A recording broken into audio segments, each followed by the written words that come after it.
Hey y'all, hey, we are back for another review of Ruthless. We're on season 5, episode 8, entitled Of Mother and Sons. And so we are in the wake of the highest finally getting a meal, and he's sitting back kind of waiting for the meds to kick in, that has unknowingly been put in his food all this time. However, by the end of this episode, we realize that Elder Mother did in fact not put that medicine in there, so he's going to continue to spiral out of control.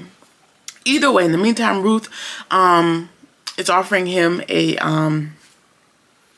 hand service, a hand job, right? And while he's doing so, River comes in to kind of gloat about the portable ultrasound machine, and Ruth cannot be bothered to stop what she's doing, right?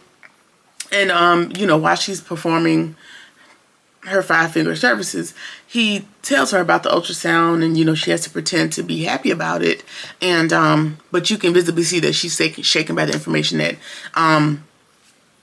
what's his name, River, has brought to her. So this is now what we have to deal with all episode long. Moving along, Ruth runs into Zane, but Ruth is on edge. She damn near can't be bothered with anything else that's happening. Zane tells her, like, hey, I've decided not to work with Obadiah anymore because he essayed me, he assaulted me, and I just can't deal with it. You got to find somebody else to do it. And so Ruth can't even come up with another plan or anything in this moment because she's so inundated with what's about to come for her. And so she tells Zane, like, hey, my own life is on the line at this point. Like, I'm not really with Chow. She's telling Zane, like, hey, I'm not with Chow. River knows it, and there's an ultrasound coming down the pike, and I got too much in my mind. And so she tells Zane, like, hey, basically she begs Zane and tells her, I need you to stick with working with Obadiah just a little bit longer. Just in the event that something happens to me and I need you to continue looking over Callie, like, just, bear with whatever's happening just a little bit longer. Just in case something happens to me after this ultrasound. So, do me this favor, just look after my daughter, in the event that I end up no longer with us. And then Lacey pops up, and she is all smiles because she overheard River talking. He had his window up, and she now knows that River has a laptop, and she thinks that they can use that laptop to get Jones money, and then they can get up out of there scot-free. And so Zane she's there, but she is also now preoccupied. She's too preoccupied to care about what Lacey is talking about. But what you do see in the scene is that Lacey now has something to look forward to. Lacey is excited. We know the last thing Lacey wanted on Earth was to end up back on this compound, which is where she ended up. However, with her not having the password, she has something to look forward to. She has a will to live, honestly. And so that is where we are currently. So the lawyer guy that showed up to see Keys, or Kishana, whatever you want to call her, he goes up to Cal and he's like, hey, I'm still here. I still want to go see about my client. And he gets Officer Chattahoochee, whatever his name is, to go take him back to see Keys, and gives him about 30 minutes. And so that lawyer guy's like, he's smirking and he's like, listen, I really don't even need that much. Saying to himself, like, more than enough time, I don't even need it. And we see that Keys notices who the guy is, and she's frantic. Like, she is immediately frightened, and well within her right, because it appears that this man knows her as well, and he's there to unalive her, and he begins to strangle her while everybody else is not even paying attention. So now she's been introduced, and she's gone all within these first few episodes. All right, so River goes to see Joan, and of course she is less than thrilled to see him, because she's like, well, what are you here? Like, what do we have to talk about? And he almost tased her to death. And you use the fact that the Heisman wanted the loyalty test put on everybody to threaten me to try to get that passcode out of me. And he claims that fear made him and turned him into a monster. And Dawn is like, or did it really reveal who you are? And y'all let me know what y'all think in the comments. I'm leaning more towards like it reveal who he really is, because I don't know. But what makes him any different from Ruth is that really who Ruth is as well. I don't know. One has nothing to do with the other. But do we really think that? I think River is this person by necessity, not by design. By all of his circumstances aligning and him becoming this person. Now, Ruth, I think she's also learned it prior to the compound. This type of willingness to do anything to live and get what you desire out of life by any means necessary, scheming, plotting, all this good stuff. Let me know what y'all think about it in the comments. Anyway, and so he gives this compelling loyalty and friendship speech that I didn't buy. However, this speech wins Joan back over, and now he has this grand ideal to solidify their relationship that we're going to execute later on in the episode. Okay. Lacey sneaks into River's trailer and she's able to find the laptop. And she's somehow able to figure out the password to the laptop, and she's about to move the money. Because remember, Joan gave her the password. And the second that she is about to move that money, River and Joan come into the trailer. And so now she's forced to hide because she can't let them know that she's in there. And then River realizes that the account was already pulled up on the laptop. And they him and Joan push the thought down, and they continue doing what they're doing. So his grand plan was for them to create a partial passcode. Meaning each of them turns their back. One person types in one half of the passcode, and the other person types in the other half of the passcode. That way, neither one of them can totally access that money without both of them being present. So maybe he's bought Joan's loyalty again. However, that puts Lacey back at square one with nothing to look forward to, and no plan for escape. However, do y'all think that River really? He may. Okay, let me change my theory. I think that he really does require or is anxious about being back in friendship with Joan, because all of his other allegiances have fallen apart. As far as Peter, I don't even know if Peter is still with us. We're just going to assume Peter's out of here because the ice has drowned him.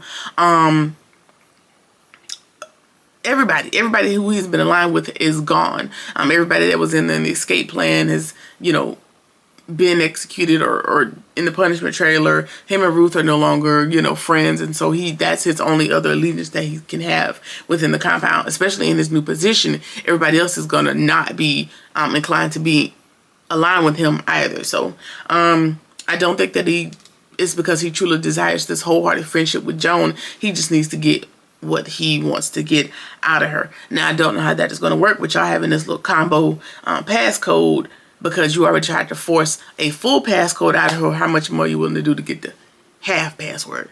I don't know. Either way, we're going to move on. Lacey. No, we talked about Lacey. Cal and Desiree go to confirm some kind of information with Keys, and now they realize that the guy that was in her cell has unalived her, and now Cal has to tell Desiree about the lawyer that showed up, and we have to fix this issue. And Desiree already knows, like, hey, I'm already on the line. I'm about to be taking out this case, so this is one more thing that I don't want on my plate. You made this worse for me. And so Desiree knows that this is going to be another thing that she's going to have to clean up. And Cal is trying to dumb it down by saying, Keys was a low-level criminal, whatever. Sometimes they just get what they deserve. Just trying to make small of it. And he's saying, like, they still have the information about the connection between Keys and the highest. And so they wanted her to confirm, but she's no longer with us on the planet to confirm. So they can still use the information without her confirmation. This is, what he's trying to say to Desiree to kind of make her feel better about the situation. So yet another screw up for Cal, right? And Desiree, because at this point, y'all are 18. Okay. Andre is making a bunch of noise. Andrew, I called him Andre. Andrew is making a bunch of noise claiming that he has to poop real bad, and he's able to convince the guard to let him out. And then he's able to get the upper hand over Barney Fife and pushes him in the cell with the sheriff and locks him in there. And so he claims that he's on a mission to redeem himself, and he wants to be seen as a good person. And if anything happens to him, tell his kids that he did his best to do the right thing. And so we now get to presume that Andrew is going to go back to the compound? Question mark. I'm not sure what he's going to be able to do. Like, sir, you've been gone for, let's just guess, weeks at this time. At this point, you're going to be seen as a government sellout. They already knew that you were an agent. That might not have been your wisest choice, but he seems to have some sort of plan. Whatever his plan is, it might be better than Desiree and Cal's, for sure. So we'll see what Andrew can come up with. Okay, so Obadiah, he goes to see River with some kind of report. He has had the children on this scavenger hunt to find some batteries within the compound for the ultrasound machine. And then, you know, now he has this visceral hatred for Ruth, and he offers Obadiah to come to the ultrasound to witness what's going to happen as well. And so now we got asshole 1 and asshole 2 going to bring Ruth to take this ultrasound. All right. So the heist is freshly injected with his drug of choice, and he's trying to wash his face, trying to, you know, get back down to reality when he sees this lady's reflection in the mirror, the lady that he saw last episode as well. And that gives me the confirmation that there was no actual schizophrenic, whatever his particular mental capacity is. I'm sorry, I forgot the name. Whatever that issue is, it was no medication in the food. We're assuming that the elder mother is still holding to, you know, she wants things to go awry so that he can put them back in their rightful places and, you know, allow River and Ruthless to take the brunt of him not being medicated. Anyway, he's trying to rebuke his birth mother. So that lady that we see with the cigarette and the lingerie is his birth mother, or his birth giver as he's calling her. And he is totally falling apart. So we're going to assume that, you know, his mother has a great deal to do with how he ended up becoming who he is. Now, we see Obadiah, and he is able to catch up with Ruth, and he's kind of gloating about River, wanting to see her immediately in the infirmary trailer. And he also noticed in this scene that he's calling the highest Tyrone. And if I'm not mistaken, he's slipped up, or he's done this on multiple occasions, like Tyrone. He's not so inundated with calling him the highest. And so Ruth corrects him, and she's like, no, his name is the highest. And he was like, oh yeah, the highest. It's giving like Obadiah has a separately existing relationship with the highest, and he doesn't have that visceral fear that everyone else has for the highest. Which, is he like someone else locked up with him? Is he related to that old man that owned the hotel that would know Tyrone in his youth to be calling him Tyrone? I don't know. What do y'all think? Who's Obadiah? I haven't quite figured it out who he is. They should tell us soon before we run out of episodes, but here we are. Anyway, he also senses that Ruth is resisting when it comes to heading off to the ultrasound, and so he's kind of confronting her with the information, and she's able to come up with some information, but she knows that she has no choice but to actually walk hand in hand over with Obadiah to the infirmary so we can get this ultrasound kicked off. All right, so of course, Elder Mother is right there because she is a nurse, and you know, she's giving very much midwife type of vibes. And so she's going to know how to operate the ultrasound. And so she's trying to protest to, at a minimum, get Obadiah and River to leave because they're men, and seeing her out in that position is only for the highest. You know, all the last-ditch efforts to kind of minimize this thing or stall or whatever it is that she's trying to do. But the highest is like, girl, don't piss me off. I'm ready to see my son. I'm ready to see my seed. Like, don't get on this table and let this lady do what she got to do.